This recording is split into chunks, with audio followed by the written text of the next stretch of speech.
muuqaalkan waxaan rabaa inaan idinku la wadaago wasaaradda amniga gudaha oo sheegtay in toddobaadka soo socda ay bilaabayso soo qabqabashada iyo masaafurinta dadka u dhashay wadamada Haiti iyo Syria kuwaasi oo maxkamadda sare dhamaadkii bishii June ay astri madaxweynuhu waa uu ka kansali karaa waraaqaha TPS-ta oo ay haystaan. Arrintaasi waan idin la wadaagaya. maxay yihiin labada senator ee Republicaanka oo diidan ansixinta ninka Trump uu soo magacaabay wasiirka cadaaladda ee Mareykanka?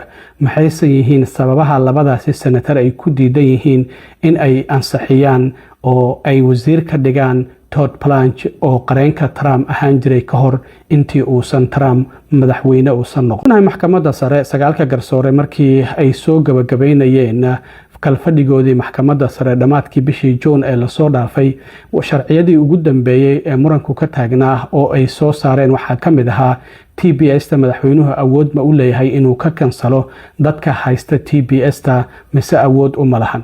waxa ay maxkamadda sare ay sheegeen in TPS-ta madaxweynuhu awood u leeyahay inuu ka kansalo dadka haysto, waxaana arrintaasi lagu bilaabay wadamada Haiti iyo Syria iyadoo ilaa iyo 12 wadan oo Soomaaliya ay ku jirto dadka ka yimid la siiya waraaqahan TPS-ta.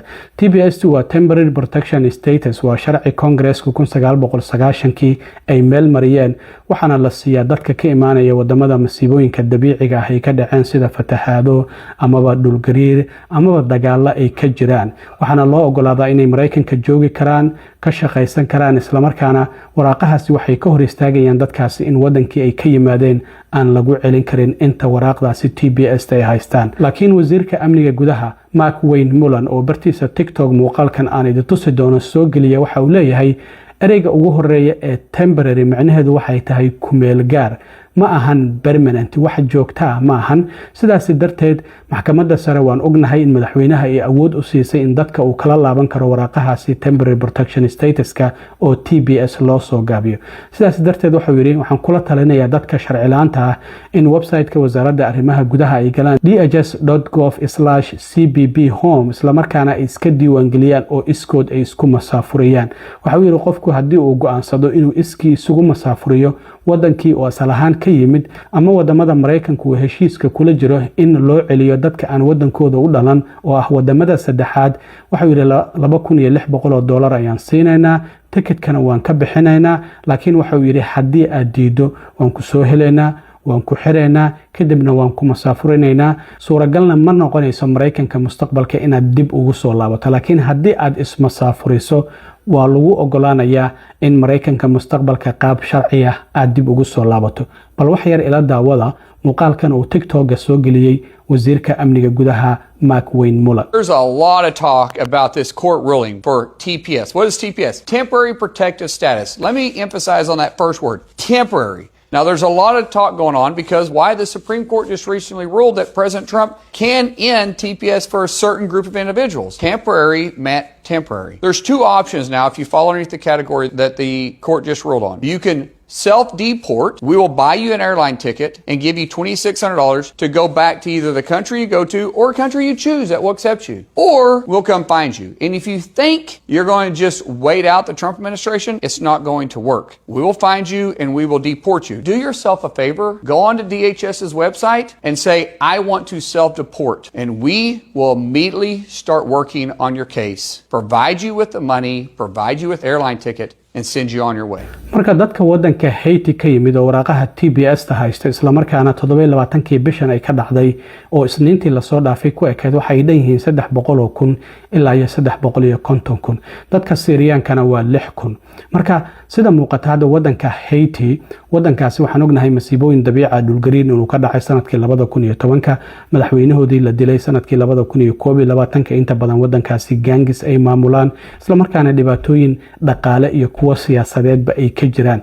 sidaas darteed waxaa muuqata marka wadankaasi in dadka in lagu celiyo ay halis tahay. hadda qareeno fara badan ayaa arrintaasi ka doodaya. sidoo kale Syria inkastoo aan ognahay hadda dowlad inay ka dhalatay markii xukunkii Bashar al-Assad meesha laga tuuray, laakiin haddana weli wadanka xaaladiisa inta badan ma degana. marka sidaas darteed ayaa hadda waxa ay leedahay wasaaradda amniga gudaha waxaan bilaabaynaa toddobaadka soo socda inaan soo qabqabanno islamarkaana aan masaafurino dadka ka yimid labadaasi wadan ee Haiti iyo Syria maadaama maxkamadda sare ay tiri madaxweynuhu awood ayuu u leeyahay inuu TPS ama temporary protection statuska uu kala laabto. magaalada Springfield ee gobolka Ohio ayaana laga bilaabaya oo dad aad u fara badan oo wadanka Haiti ka yimid ay ku nool yihiin.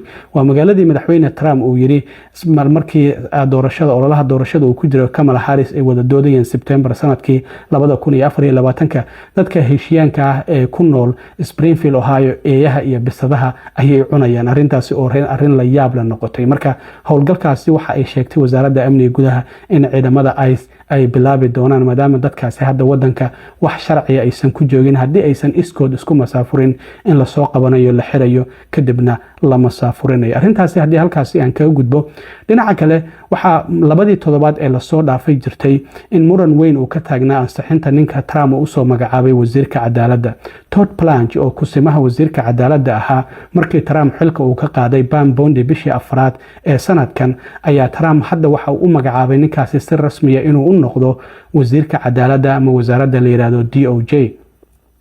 ninkan qareenka Trump qaaska ayuu ahaan jiray xilligii ololaha doorashada uu socday oo New York ay dacwadaha ay uga furnaayeen xitaa markii 2 toddobaad ka hor su'aalo ay weydiinayeen Congress-ka mar ayaa afkiisa waxa ka soo baxsatay waxaan ahay qareenka qaaska ee madaxweynaha kadibna uu ka laabtay wuxuu yiri maya waxaan ahay kusimaha wasaaradda cadaaladda. marka wali waxa uu isku maleeyaa xitaa inuu yahay qareenka qaaska ee madaxweyne Trump. marka laba senator oo Republican ah oo hadda November aan doorasho galaynin labaduba Trump intay ka soo horjeesteen Trump midna uu sheegay inuusan tartami doonin oo iscasilay midna Trump xubin ka soo horjeeday intuu taageeray Trump xubintii uu taageeray ay kuuleysatay ayaa labaduba waxa ay diidan yihiin inay ansaxiyaan wasiirka cadaaladda oo ay ogolaasho u siiyaan in uu wasiirka cadaaladda uu noqdo. haddaba labadan senator maxay kala yihiin?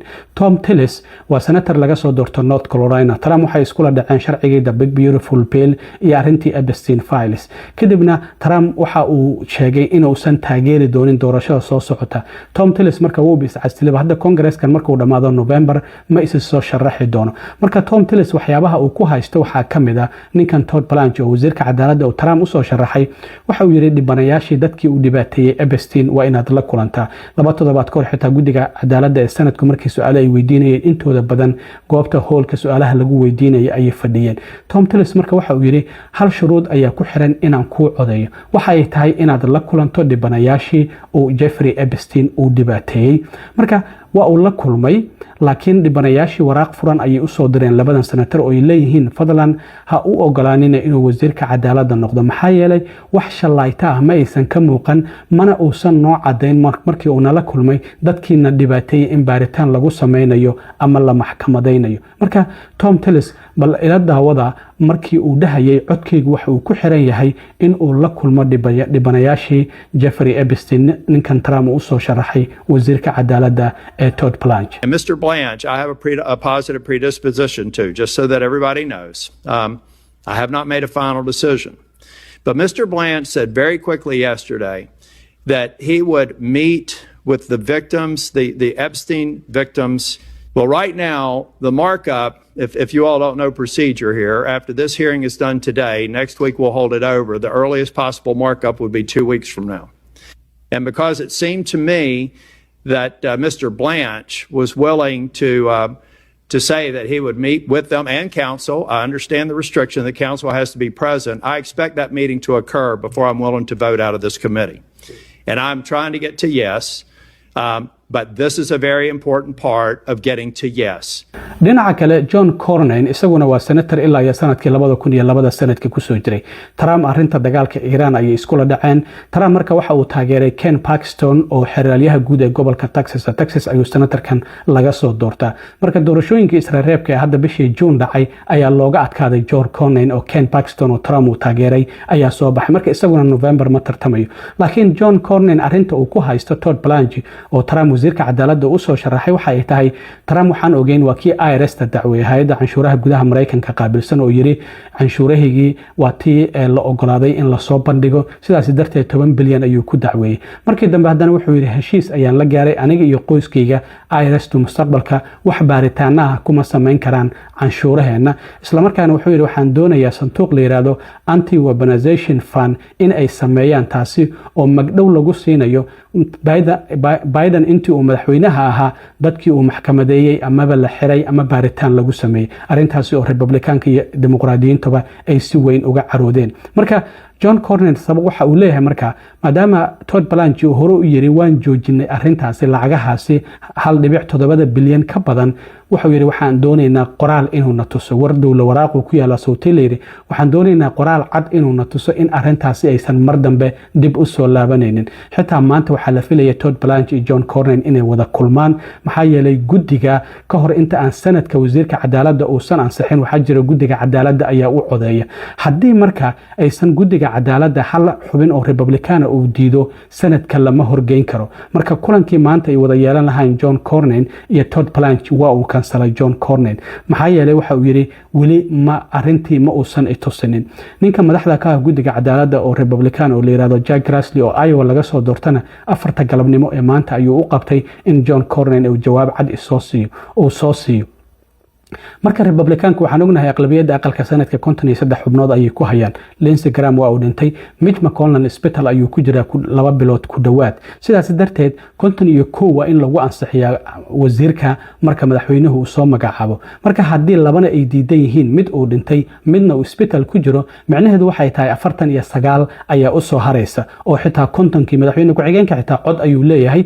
haddii uu ku soo daro codkiisa 50 ayay noqonayaan 51 ma haystaan dimuqraadiyiintana waxaan ognahay in dhammaantood ay maya ugu codeynayaan 47 xubnood oo hadda sanadka ay ku leeyihiin xisbiga dimuqraadiga marka arintaasi muran weyn ayaa ka taagan marka codkii bari loo qaadi lahaa in guddiga cadaaladdu ay u codeeyaan Todd Blanche waxa la filayaa in dib loo dhigo maxaa yeelay haddii guddigaasi ay u codeyn waayaan sanadka looma gudbin karo marka ansixinta wasiirka cadaaladda ninka Trump uu soo magacaabay caqabado waaweyn ayaa hortaagan oo labadaasi senator oo Republicaanka ay hormuud ay ka yihiin mid walibana uu dalbanayo shuruudo gooni ah u wato marka waan arki doonaa arintaasina halka ay ku dhamaato aad iyo aad